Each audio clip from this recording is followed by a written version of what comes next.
The atmosphere inside the studio of The View was electric from the moment Carrie Underwood walked in. Cameras glided over the audience, capturing the buzz of excitement as one of country music's most beloved stars made her entrance. Dressed in a soft cream blazer over a sequined blouse and perfectly fitted jeans, Carrie exuded warmth and confidence.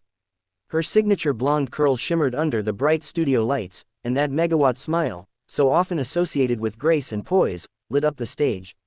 The crowd erupted in applause as she waved and took her seat next to Joy Behar, who greeted her with a thin, practiced smile. The segment was supposed to be simple, an upbeat discussion about Carrie's upcoming album and her nationwide tour. The producers had envisioned lighthearted conversation, laughter, maybe even a live acoustic performance. But Joy, known for her sharp wit and no-filter approach, had other plans. From the start, there was tension beneath her smile, the kind that only those sitting on the stage could feel. "So, Carrie," Joy began, crossing one leg over the other as she leaned forward. "You've been pretty outspoken lately about some controversial topics. Do you ever worry that being so vocal might hurt your image or alienate your fans?" The question landed heavily. A small ripple of murmurs ran through the audience. Carrie's smile softened, though a flicker of discomfort passed through her eyes. "I think my fans know who I am," she replied, her tone measured and polite. "I've always tried to stay true to my beliefs and who I am as a person. At the end of the day, my goal is to spread positivity through my music." Joy tilted her head slightly, her tone tightening. "Positivity is great," she said, "but some of your beliefs, as you call them, don't exactly come across that way to everyone. I mean, in today's world, shouldn't artists try a little harder to be inclusive rather than divisive?" The air in the studio grew thick. The other co-hosts exchanged uneasy glances. One of them, Sarah Haynes, tried to interject with a laugh, "Let's not get too heavy this early in the morning." But Joy wasn't backing down. Carrie clasped her hands together in her lap. "Joy, I'm not here to discuss politics," she said, maintaining her composure. "I'm here to talk about music, my new tour, my fans, the things that bring people together, not tear them apart." But Joy pressed on, her tone sharpening with each word. "Well, I think people deserve to know where artists stand, don't you? It's easy to talk about unity when you're on stage, but off stage, sometimes your comments tell a different story." A wave of tension rippled across the set. The studio audience, once lively, had gone quiet. Carrie's jaw tightened. "I think everyone's entitled to their own opinions," she said, her voice still calm but laced with steel. "I respect others even when we don't agree. I'd like the same courtesy." Joy smirked, clearly enjoying the friction. "Of course," she said mockingly, "but when you're in the public eye, there's a certain responsibility that comes with influence. You can't just pick and choose when to speak up, or stay silent, especially if your silence hurts people." That was the breaking point. The subtle hum of camera equipment was the only sound for a long, tense moment. Carrie's expression changed completely, her smile faded, her posture straightened, and her voice dropped into a steady, unflinching tone. "Joy," she said slowly, "I've spent my career trying to lift people up. My songs are about faith, love, and strength. I'm not here to justify who I am or what I believe in. If that offends you, that says more about you than it does about me."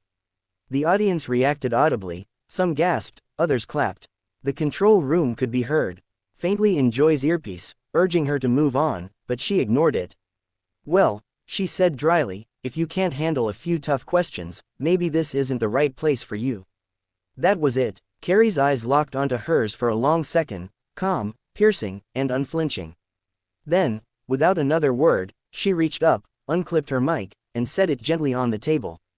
The studio fell into stunned silence as she stood up. "Respect works both ways," she said quietly, her voice carrying across the set. "I came here in good faith. But I won't sit through hostility disguised as journalism." The heels of her boots clicked sharply against the studio floor as she turned and walked off stage. The cameras struggled to keep up, the producers waved frantically behind the scenes. The audience, half shocked and half thrilled, erupted into murmurs as the remaining hosts sat frozen in disbelief. For the first time in years, Joy Behar was speechless. And as Carrie disappeared behind the curtain, The View had just witnessed a walk-off that would ignite headlines, hashtags, and debates across the country before the hour was even over. The moment Carrie Underwood disappeared behind the stage curtain, chaos erupted inside the studio. Producers were shouting directions through earpieces, Floor managers scrambled to cut to a commercial, and the audience buzzed with disbelief. The segment that was supposed to highlight Carrie's new album had turned into live television's most uncomfortable 5 minutes in months. Joy Behar sat frozen for a moment, her trademark smirk faltering. The tension on her face was unmistakable, part irritation, part disbelief. The other hosts, Whoopi Goldberg, Sarah Haynes, and Alyssa Farah Griffin, exchanged uneasy glances, unsure how to recover the show's tone. "Well," Joy finally said with a forced laugh, "I guess she didn't like the questions." The studio's silence deepened. Whoopi cleared her throat, her voice steady but sharp. "Let's take a break," she said quickly, gesturing to the producers. The screen faded to commercial as the audience whispered among themselves. Backstage, Carrie was already walking briskly down the hallway, her assistant and publicist trailing behind her. The cameras caught a glimpse of her expression, controlled but visibly shaken. Her hands trembled slightly as she removed her earpiece and handed it to a stagehand. "I can't believe she went there," she murmured. Her publicist, a seasoned professional who had dealt with live TV chaos before, tried to keep her calm. "You handled it perfectly, Carrie. You stayed composed. That's what people will remember." Carrie exhaled slowly, gathering herself. "I just don't understand why it has to be like that," she said. "I came to talk about music, not to defend my character on national television." Meanwhile, back on the set, the hosts were scrambling to control the narrative. When the show returned from commercial, Joy's tone was unapologetic. "We ask tough questions here," she said pointedly, "and sometimes guests don't like that. But we're here to have real conversations." Whoopi shot her a look, a silent plea to stop before things got worse, but the damage was already done. Within minutes, the internet exploded. Clips of Carrie's walk-off spread like wildfire on social media. Hashtags like #Carrie Underwood walks off, #TheViewDrama, and #Team Carrie began trending globally. Fans flooded X, formerly Twitter, and Instagram with reactions.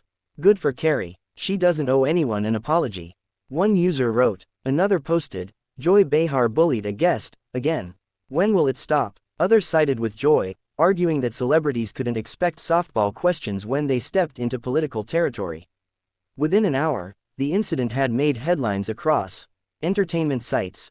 Carrie Underwood storms off The View after heated clash with Joy Behar.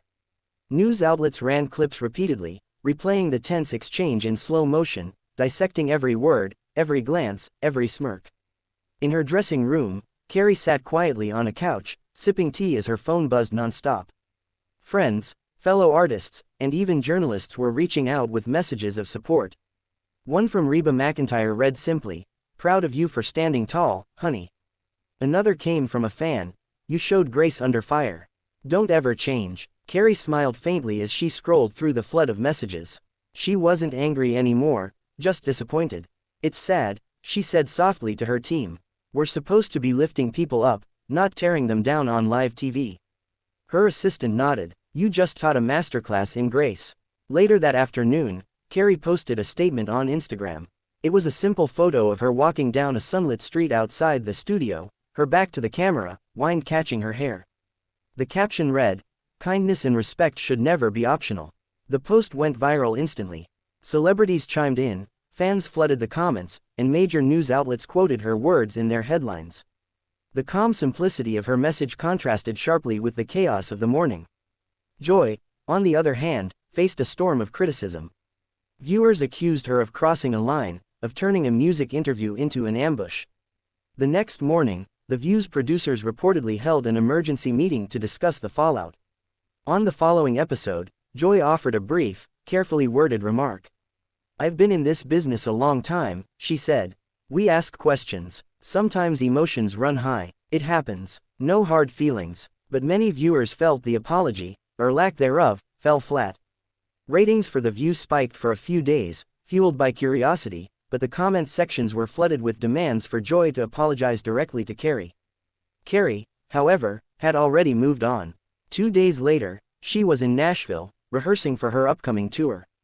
During soundcheck, her band watched as she stepped up to the microphone, her expression calm and resolute. That night, when she finally took the stage before a sold-out crowd, the energy in the arena was electric. Midway through the show, she paused, speaking directly to the audience. "Sometimes," she said softly, You've got to walk away from the noise to protect your peace. And that's okay. The crowd erupted in applause, cheering her name. She smiled, eyes glistening under the stage lights, and strummed the opening chords to a ballad that spoke of resilience and grace. In that moment, Carrie Underwood wasn't just a country superstar, she was a symbol of quiet strength. What began as a brutal on-air clash had turned into something much larger, a reminder that dignity doesn't always need a microphone, and sometimes the most powerful message is delivered not through words, but through the act of walking away.